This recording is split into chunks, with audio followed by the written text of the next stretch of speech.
Hello, ladies and gentlemen, and welcome to the Whole Magazine.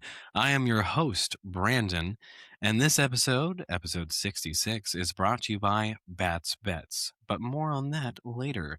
I am joined by a beloved cast of people. We have Oscar. How you doing, Oscar? Doing good, doing good. Looking forward to Sunday, if you know what I mean. Yeah, so you're representing your Seahawks. Yes, sir. Yeah, very nice. Ironic, you're there, not I miss yeah. Washington. Not really. Okay. Well, Uh-uh. I hope you're doing well. It's good to have you on the show. Yeah. Going to be a more reoccurring occurrence. And of course, we are joined by RJ. I don't have much to say, but hello. And of course, Nate. Yep, it's me. How are you doing? I'm doing Is okay. it cold over there? Not enough, honestly. The air conditioning and the heating works too well up here. Oh, that's so unfortunate. I don't have my windows up all the First world time, man. problems. Dude, I'm looking at My The property first in world Maine because problems it's are cold, real. man. Well, we have quite the episode. Welcome back. It has been a very, very long time since we've been on the air, on the show, on the YouTubes, but we are back. We have 2026 starting off, and we're going to try to get back into the flow of things. So expect those weekly uploads is our minimum requirement from us. So, of course, we are working on a bunch of other things as well. But hey, folks, take a look at the Patreon because something that's new in 2026 is the cut sheets and research sheets are going to be available to you, our Patreon members, to go ahead and look at what we're looking at, our research, our information, our sources. So go ahead and check that out on the Patreon, which will provide links down below that you guys can go ahead and review. Let's go ahead and dive into it. We have some recent events that were sort of kind of late on, but they are still having some pretty big social ramifications. The ICE shooting in Minnesota, and even that phrase, the ICE shooting in Minnesota, elicits some sort of wrongdoing on the ICE agents. But that's, of course, how you're seeing it all over the place. You're seeing it on CNN like that. You're seeing it on MSNBC. I mean, if you're seeing it, that nobody's watching them anymore. But of course, a woman by the name of Renee Nicole Good in a Honda SUV was present during these ICE protests, and these ICE protests are taking place during and nearby ICE operations, where ICE is trying to, of course, apprehend and arrest and eventually deport legitimate violent criminals, sex offenders, rapists. These are the people that the Trump administration has said from the beginning they're going to focus on getting. And this is what they're doing. They're going to these career criminals who have done all these bad things to get them out of the country. I have not seen any sort of information saying that ICE is going and picking up the random abuela, picking up their granddaughter from school. No, these are people who are repeat DUI, felony DUI, who have done very, very bad things. This is their focus, and this is what they're doing. And we have people like Renee Colgood who went out to protest the removal of these criminals. And she is no longer alive because Renee decided to try to escape in her Honda SUV by running over or trying to escape by hitting an ICE officer, at which point she was fatally shot. That's like kind of like FAFO grounds right there. If you are going to hit somebody with your vehicle, you should sort of expect some sort of forceful and lethal force response. And of course, this is naturally causing this just massive conflagration of, well, is a vehicle actually a weapon? Are X, Y, and Z reasonable actions to prevent injury? And you know what?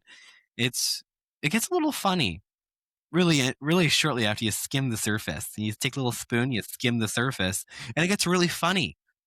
And we'll get more into that in a second. From the outside perspective, initially, we didn't have a whole lot of video, but in the nature of 2026, everyone has a camera in their pocket. And so what that means is we have every angle except the angle through the anal cavity of the ICE officer. We can see very clearly, and we're not even going to show it. We don't even have it prepped. Go look at it. Go look at it. Go look at it. Go search it up, and you can find images of her hitting the officer with her vehicle. Further, as the story developed, it was discovered that the officer actually had internal bleeding. Right. Had internal bleeding after the whole ordeal. And so it wasn't just this light tap. She legit hit him with her vehicle. The main aspects of this that we are now talking about is what is a lawful order, or what is an order that you have to comply with when it comes to law enforcement officers? Are vehicles weapons? Was it justified for the ICE officer to shoot Renee when she was using her vehicle as a weapon or not? What do you think, RJ? So there's a lot of different things that I personally researched on this. I watched the videos from external bystanders, and I also watched the video from the ICE officer himself. There's some stuff in there, like we can talk about how the ICE officer shouldn't have been standing in front of the vehicle. Maybe so. Maybe he shouldn't have been standing in front of the vehicle. Maybe it was a dumb thing to do. But what we can see in the video is he was moving his way out of the vehicle. And you can see as soon as she puts her foot on the gas pedal, the wheels started spinning. What would have happened if the wheels didn't spin? She probably would have knocked that guy dead on his ass. But what didn't happen is that. But she still hit him. And you can, watching his video, you can hear the initial thump of the vehicle hitting him and his camera. And then blending in with that, you can hear the first shot, and then you can hear the two shots after that. There was no negligent discharge before he was hit. There was a hit, and there was a reactionary shot that went through her windshield and hit her. And I think that's about all you really need to know is she hit him, and he deployed use of deadly force because he feared for his life. So it seems you're noting the chronology of events. It went Renee Good in her vehicle. She hits the officer, and then lethal force was used after damage was already caused by Renee. And I've heard arguments. Why was he standing in front of the vehicle? It's like, one, stupid argument. She was being told to stop, get out of the vehicle. And so her non-compliance, again, this is the realm that we live in the world right now where we want to dismiss personal responsibility, right? The only person here at fault is the officer who shot her, not the woman who willfully was at the protest, got in her vehicle, turned the vehicle on, and pressed the accelerator, hitting the officer. We have to dismiss all of those previous actions and place the blame on somebody who was doing what they needed to do. It doesn't make sense. It makes sense when you remove personal responsibility from the equation, which is what people love to do because, heaven forbid, anyone's responsible for their own life actions. In this situation, in my interpretation, Renee is absolutely, this is the comeuppance. It's unfortunate. And we're like, oh, her kid. Let's face some facts, okay? She doesn't have her kid. She doesn't have her kid. She hasn't had her kid for quite some time because her girlfriend or wife absolutely beat the shit for her kid by putting cigarettes out on her, is what we hear. So I had heard that, and I had done some more research into it. There appears to be no record of any sort of loss of child due to Child Protective Services intervening in that. So if her wife's a, subpar human, we're not exactly sure. But what I can tell you is her wife was standing outside of the car shouting inflammatory things at the officers. Yeah. And I think from the widely spread chronology of events, she apparently dropped off the one kid she has custody of. The ex-husband, who had the two children before, has custody of the other two. Speculations on why that is probably just the fact that he won custody. Nothing crazy. But supposedly she dropped off her kid at school and was attempting to leave and go home and got stuck there. Not entirely sure on the chronology of events there, but she got stuck there. Her wife got out when the ICE officers were moving in between. You can hear her and see her waving along vehicles, and at some point the truck that we see, I believe it was a truck in the video, two officers get out and they start approaching the vehicle. They tell her to stop the vehicle and exit the vehicle, which she blatantly ignores. They pull on the door handle. She freaks out. She accelerates into an officer. There are certain things like in a statute 609 .066 says the use of deadly force is necessary to protect the peace officer or another from death or great bodily harm, provided that the threat can be articulated and is reasonably likely to occur with absent action by the law enforcement officer and must be addressed with deadly force and unreasonable delay. Quarter of a second between getting hit and deploying use of force seems pretty unreasonable amount of delay. Right. Mhm. Nathan, you have something. Yeah, I'd like to point out that in terms of like personal responsibility, I think Renee's wife also bears a little bit of guilt here in that she encouraged her wife to get up and drive out of there.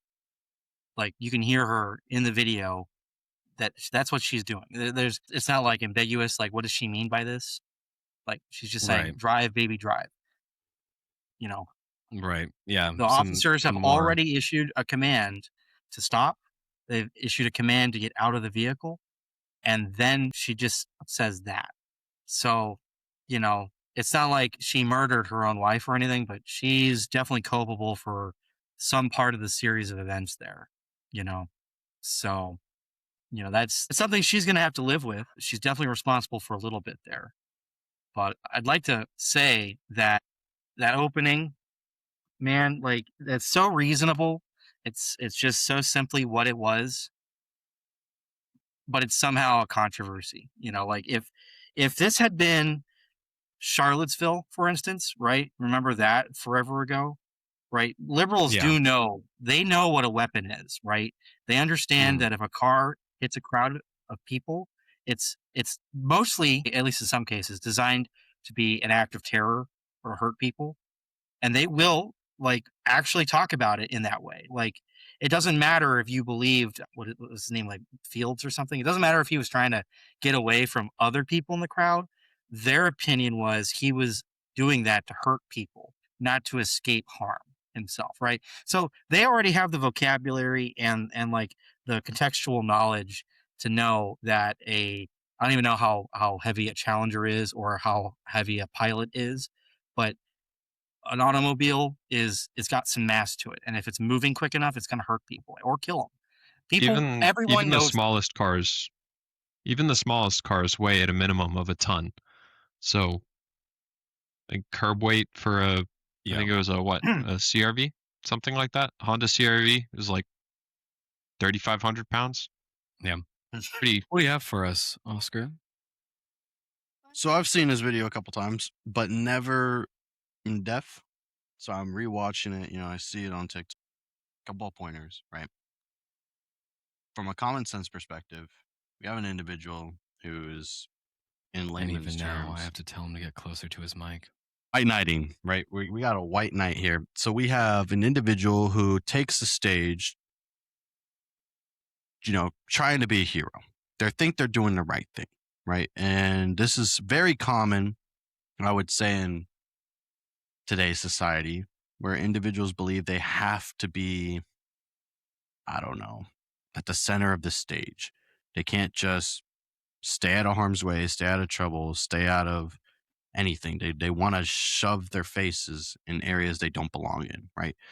It's the same thing, like just for like analogical purposes, right? We have a traffic stop. We have a guy getting pulled over. Let's say like you were behind this individual and they were speeding and they get pulled over, right? It's very common for me to, maybe give them the bird, be like, hey, good on you. You got pulled over. You don't see me parking directly behind him, getting out of my vehicle, walking up to the officer. Oh, yeah, you saw him? You saw him going over 80? We got you. Oh, yeah, we got you, bro. I don't understand people like this. And while I may share the sentiment, right, I have my own mixed feelings on ICE agents and what they're doing right now, especially being Hispanic. But I know that it's all out of goodwill. It's all out of a good cause. Everything that Trump has been doing, everything that ICE has been doing, it's all with the mission of these guys are illegal. All right. There is no technically, there is no hypothetically. They are illegal. They are breaking the law. And even Not if, even that.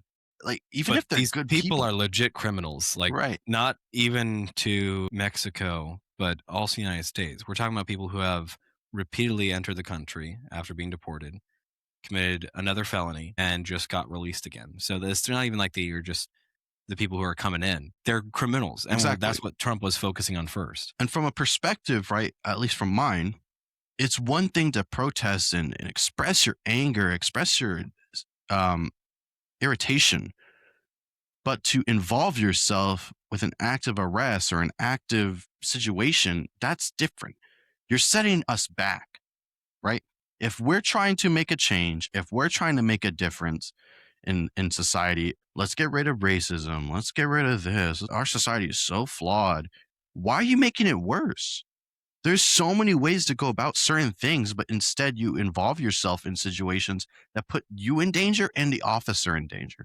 And I'm watching this video, and while I may have mixed opinions on it, the link that you have for MSN, it does not do it justice. I'm looking at this thing, and you said he had internal bleeding, and I was like, this guy did not get hit. I was like, he did not get hit. And then I had to go on TikTok and find the body cam footage, and I was like, okay, yeah, that's a little better.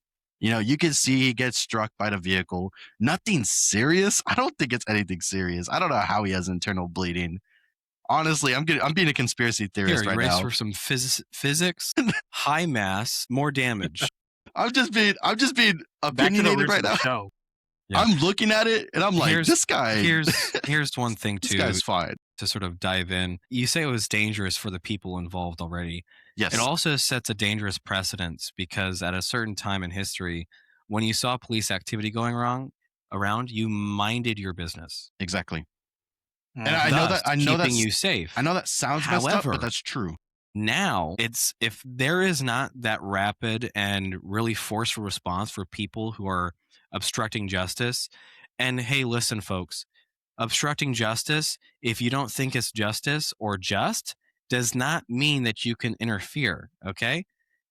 If it's obstruction of justice, which means that you are entering yourself into police activities or interfering with it, that is the definition. Okay. So get the idea of obstructing justice out of your mind, because I know you confuse that with, but I don't think it's justice at all. Shut up. Smoke weed, go away. But that's what I'm saying is But it goes right back this to is that the thing. sensitive If topic.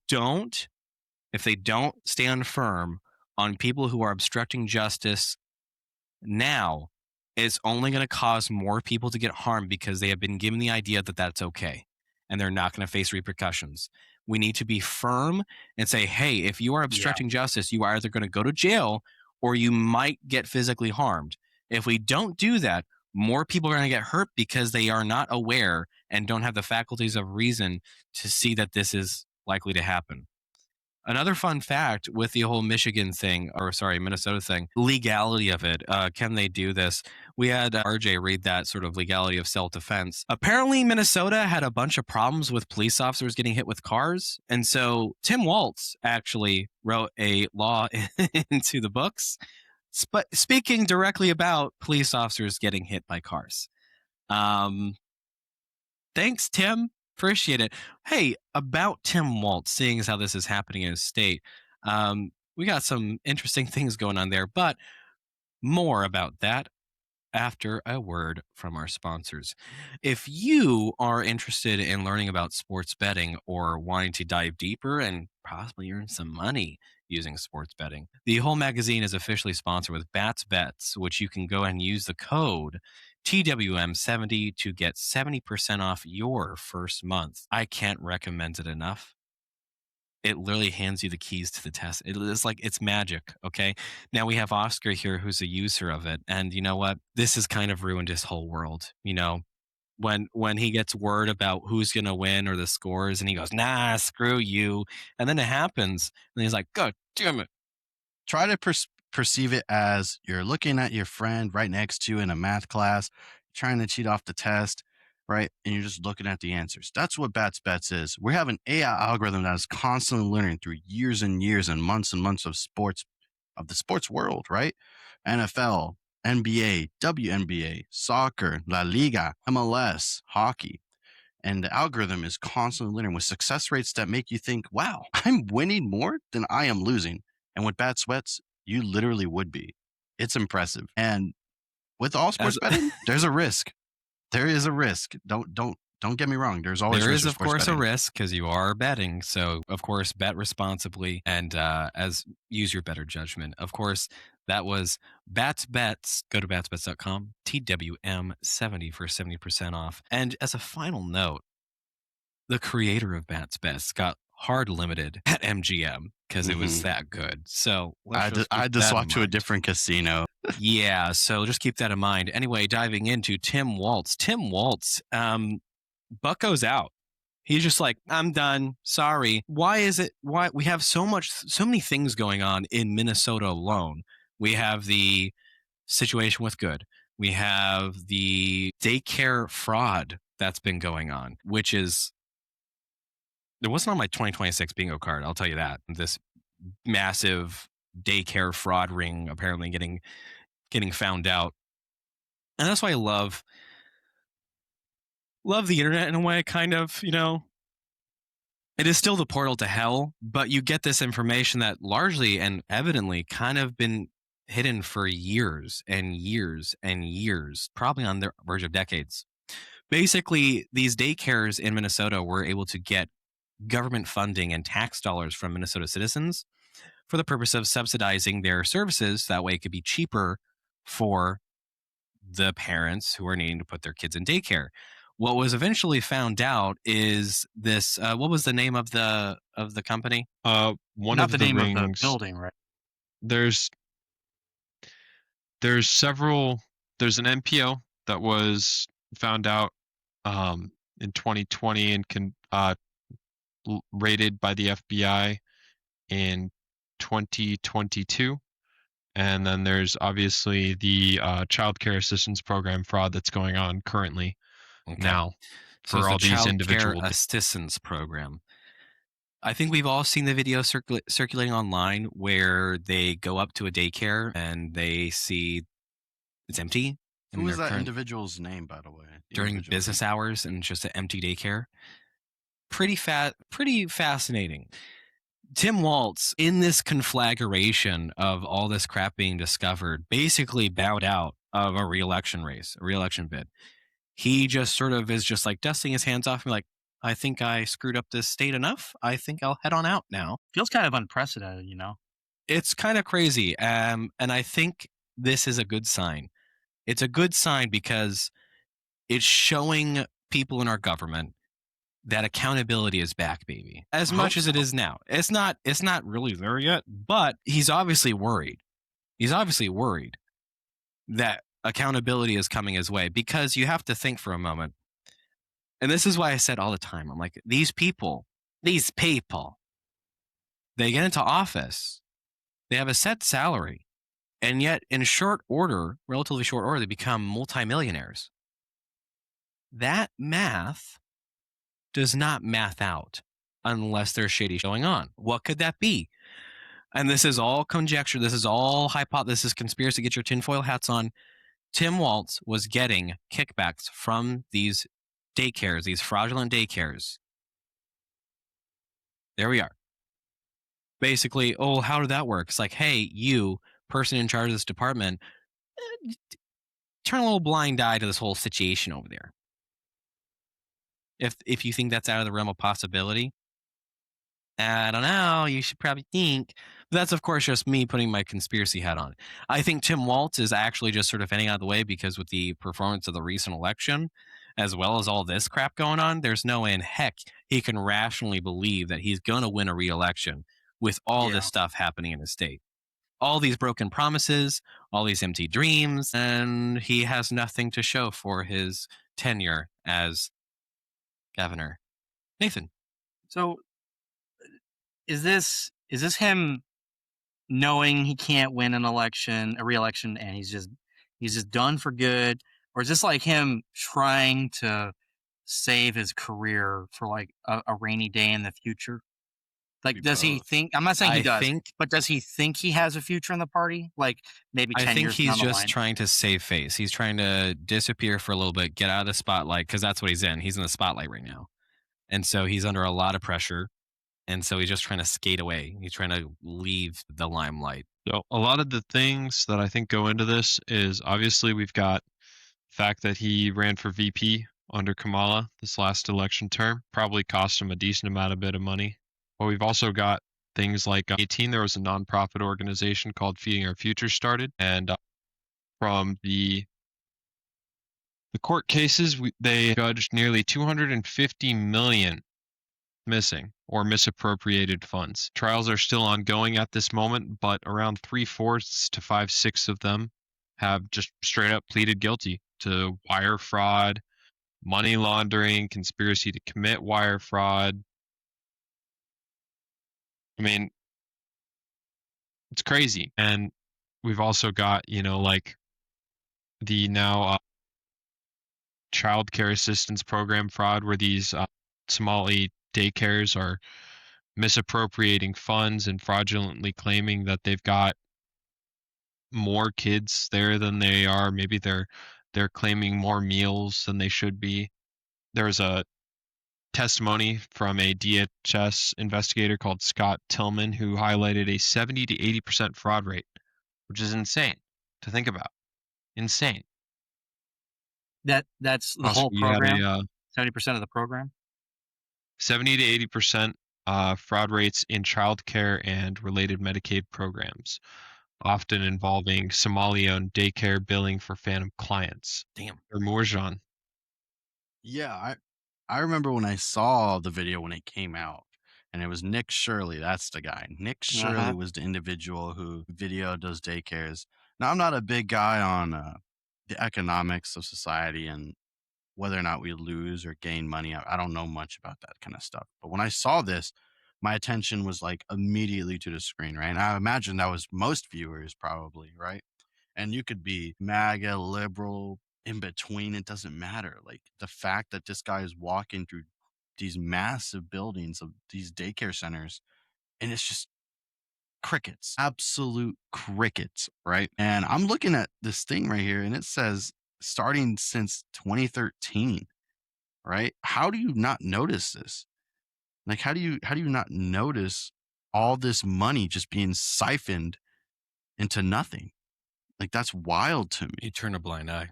Right. And that's exactly what I believe Waltz did. And I agree with Nate. I feel like he was just genuinely bailing out because he probably didn't think he would win and also to save career. Like, but whether or not I think I contradict with Nathan on this one, I don't think his career is saved. I don't foresee any opportunity for him to run as a VP or Even or 10 anything. years down the line. Yeah, it would tank numbers. It would tank the polls. Like no one's gonna want this guy in office, much less as a janitor in the White House. I wouldn't want him in there. Period. Right? Uh, It's crazy that you managed to turn a blind eye for this to this for so long. $250 million just going to nothing. And as someone who wants to be a teacher myself and big advocate for education funding, this puts a massive setback to it. Massive. Like I have been preaching and preaching to my wife, to my friends that teachers need to be paid. We need more funding for education, especially here in Nevada.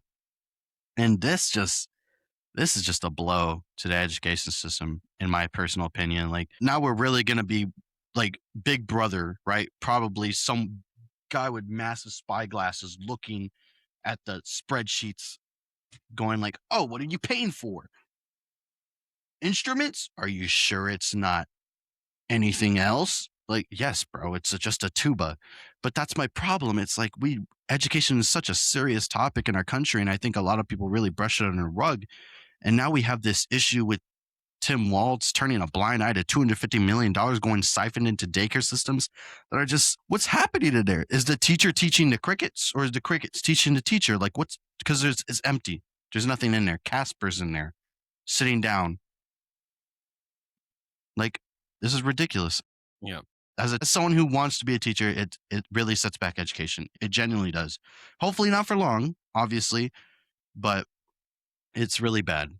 What do you got, RJ? I think that I completely agree with Oscar. We've got these massive, amounts of fraud happening. Maybe they're for feeding the people that can't quite feed themselves because they've come from a disprivileged area and they're fleeing.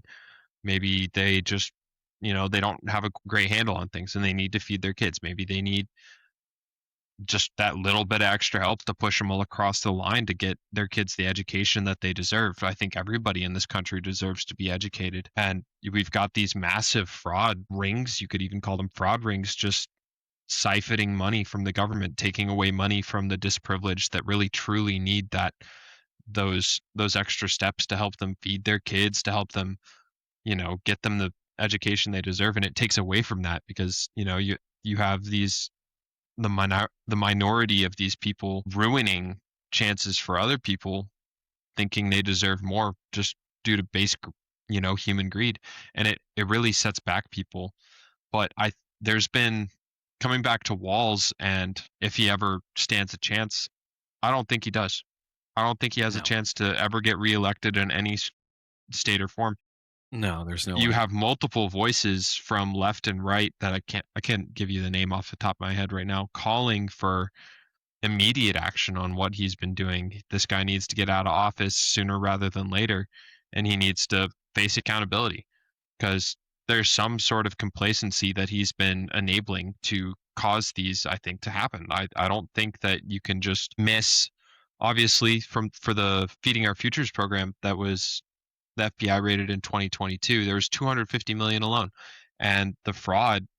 Minnesota Department of Human Services noticed this and set up a dedicated investigatory team to investigate the overbilling of these daycare centers.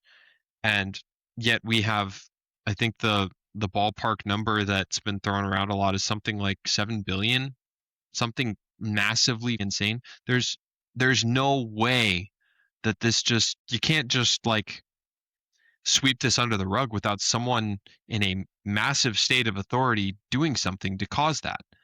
There's no way. It's Yeah, it's definitely a situation where you have to figure. It's interesting to think where these people end up after they commit all these crimes, and evidently they don't end up anywhere except their multi-million dollar house that they've managed to purchase for themselves. Because yeah, largely accountability has been practically non-existent in this country for the long time for the elitists, and this is going for everybody, the elitists, everybody involved in government.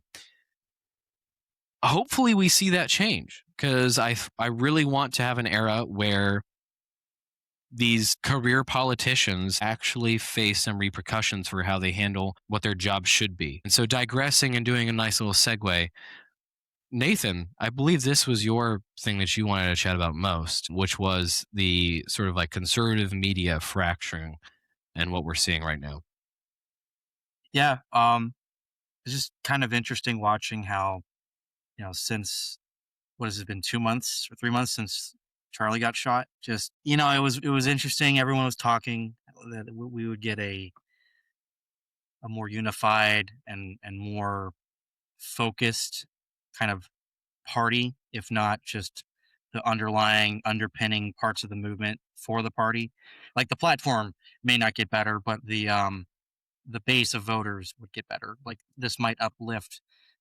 Maybe that's the wrong way to say it. It would shave off a lot of unnecessary fat and trimmings that don't matter. Like, does anyone really care about fiscal policy when someone important to even people that disagreed with him like gets shot? Like, does it matter? But I don't know. I think I've been watching from a distance. I've been watching the discourse online and how people are acting IRL. Kind of disappointed actually. How controversial, and I'm in air quotes, everything is still. Um, yeah. It just it's really odd. I mean, it's I don't know. It's hard to say it's surprising too, because like, of course, Shapiro and Levin were going to always kind of want to be like gatekeeping, how things would change in the party, because that sort of thing makes them very uncomfortable, and they're not the only swamp guys. There's I'm sure if McCain was still around, he would be just as loud and doing the circuits with them at this point. He'd probably have his own podcast too, McCain Report or something like that. Yeah, it's just it's interesting that some of the lower end of the ecosystem, some of the live streamers that went into the middle tier conservative networks like Blaze or Breitbart. So they went from like YouTube streaming or Twitch streaming, and then they broke into like legitimate media, but it's like the low end. It's interesting to see that they're kind of sticking to their roots and guns here, where they're willing to openly disagree with like the like the princes of like the conservative media. I wish it was a little rougher. I wish it was a little louder, and because this is only going to get worse until we make it better. But yeah, that's kind of my thoughts. Oh, very nice. Oscar, you have something for us. I completely agree with Nathan because I believe it or not, Nathan, I've been waiting for this one too. I agree, man. I've seen that division. I know it's sad because his death really rocked me. I'm not gonna lie to you. It really Yeah, messed dude, with I me. remember. Yeah, Yeah. that one messed with me. So I really expected people to kind of follow his principles or to Hmm. uphold them, and that was not the case. It like even people in conservative media, which that really shocked me. I was like surprised there was such division. We have individuals who agreeing with this side and agreeing with that side, and I quite don't understand it. And while obviously I can be objective for 2 seconds and be like, "Oh, Owens makes a good point," but so does Carlson. Oh, these are both good points. But you see, that's objectivity. Do they have that right now? It doesn't feel like it. That's what it doesn't. It doesn't. It feels like they want to banter. They want to argue. They want to die on the hill they're standing on and let the other guy dry and rot on their hill. But that's not what it's supposed to be. Now, I'm not conservative. I get that, but I used to be, right? I used to share a lot of the views they had. I don't understand why there's division. And for a party like the conservative party that has, and I'm not trying to, gas you all up, but bring in such good candidates who can affect change in a positive way. I don't know how this is supposed to carry on forward. And, I talked to Tiana about it. I talked to my wife. I worry internally because me being liberal, right? I start to think, oh, what are some good Democratic candidates for the next presidential election? Dwayne Johnson, The Rock. That's about it. That's about it. And Right. he has Hmm. a 16 or 6% approval rating by the people, and he isn't even technically running. And then I start to think of the conservative side, and I'm like, oh, I don't even want to think about it because of the division that's there. It's so apparent, so evident. Like no one can agree on anything. No one wants to follow the road that was paved, and they want to pave their own road, or they want to believe some crazy conspiracy. Like, do I believe there's more to Charlie Kirk's death? No, I believe it was just a crazy liberal who really just didn't agree with his views and wanted to be a hero or a martyr. That's what I believe, right? And that's Hmm. what everyone should believe. There should be no underlying carpet reading to it. There shouldn't be, oh, but what about Blackgate? Oh, what about this? What about that? No, dude. No, Erica Kirk did not hire the assassin. There is none of this, okay? Because you're reading too much into it. And you're reading so much into it that the rest of the masses, the rest of the sheep in the world are believing it. And it's actually causing damage to the conservative party. And as someone like myself who is left leaning, right, but still objective enough to be like, I would like a good candidate. If the conservative party is fractured as it is, and it comes to presidential race the next time, what if we get these conservatives who are believing some crazy stuff here and some more crazy stuff over here? Because none of them can agree on one thing. And then we can't get the perfect president, right? And I'm not saying Trump is Hmm. perfect, but he would at least be more perfect than whatever they're conjuring up over there. And I know this is like a couple years into the future, but that scares me. If we can't find unification now, if we can't come to common ground, we will have issues in the future.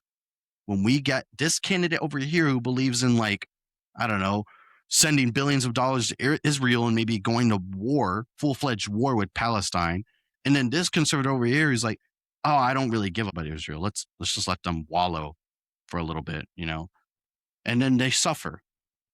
We need someone in the happy middle. Someone needs to be in that happy middle. And right now, with the conservative division, it doesn't feel like that. It sounds like we're going to get one or the other. Mhm. We need to support our allies while also supporting America, right? We don't want war, but we also want to help people, right? And that's that happy medium. And it doesn't feel like we have that with the conservative media being so divisive. Okay. All right, we got a little bit more time. Nathan, go ahead. Yeah, I guess yeah, I was so I kind of come from the more reactionary side of the house. I'm at least glad. I'm not glad that the argument like hasn't been finished yet. But I'm just glad it's happening at all because I feel like maybe like a decade ago, this an assassination of a right wing pundit, unless it was like Rush Limbaugh, wouldn't have meant that much to people like this one did. You know, like if it was Hannity from 10 years ago, or if it was Greg Gutfeld from 10 years ago when he was still on Red Eye. Yeah, I don't think it would be that impactful. But I don't need to be an argument internally in the party. But I do think like because you're saying you're kind of speaking like you want a more tempered party, and I'm kind of at the point where I feel like what we've been having is this kind of neoconservative moment for like 40 years, 50 years. I'm kind of tired of that. I'm I'm kind of a no tired. quarter guy. You're tired of the Yeah, temperance. Yeah. I'm kind of a no quarter guy on this issue. I really do kind of like where McIntyre is at. I kind of like where some of what Tucker's saying, that kind of thing. But I just, if anything, it might produce a more Trumpian character out of the party, which I think would probably be good. No, that Not that fears Trump's me. perfect. I'm scared of that. What's that? I It fear scares that. you? I fear that. Yeah.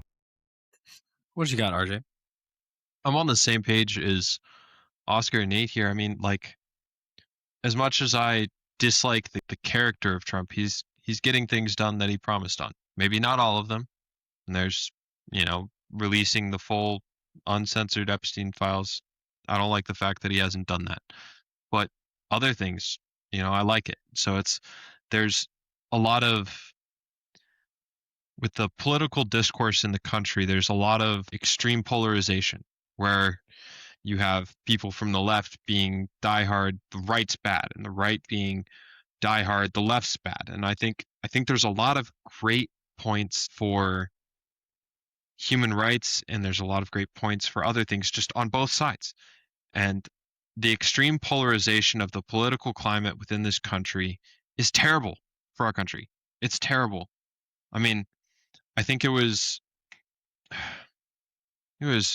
want to say Washington, who is very there's somewhere out there there's a quote from him saying that a two-party system will be the end of this country.